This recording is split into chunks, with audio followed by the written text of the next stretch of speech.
Voici les 3 catégories de personnes qui seront probablement libérées par ICE. N'oubliez pas de joindre évidemment la page. Nous sommes sur YouTube @Coloco Immigration. Maintenant, on en parle.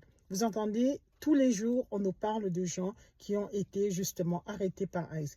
Mais est-ce que vous saviez en fait qu'il y a 3 grandes catégories de personnes qui vont probablement pas être en fait gardées par ICE, et ça c'est depuis des années, c'est comme ça, c'est une question de discrétion. On commence par la première. Si par exemple l'officier de ICE regarde, il analyse et décide que vous ne représentez pas justement un danger pour la communauté évidemment.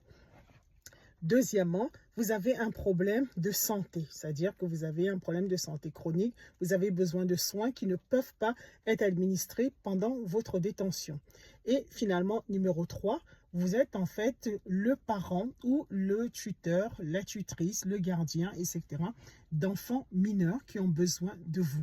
Mais si vous êtes dans une de ces 3 catégories, mais il est fort probable qu'on ne va pas vous garder. Et justement, il y a, on a vu des articles qui sont sortis ce week-end, mais qui ont indiqué justement qu'une bonne partie des gens qui ont été arrêtés durant les descentes de raid, de ICE, ces personnes ont été libérées. Et quand on les libère, qu'est-ce qu'on fait? Généralement, elles ont ce qu'on appelle Alternative Detention Program, c'est-à-dire soit elles vont avoir un bracelet électronique qu'elles vont porter soit à la cheville, soit au poignet, ou alors elles vont devoir en fait appeler ICE tous les mois ou bien toutes les 2 semaines, c'est selon. Donc, si vous vous trouvez dans cette situation, rappelez-vous que tout n'est pas perdu, mais assurez-vous que vous respectiez les règles qui se vous données par les officiers de ICE.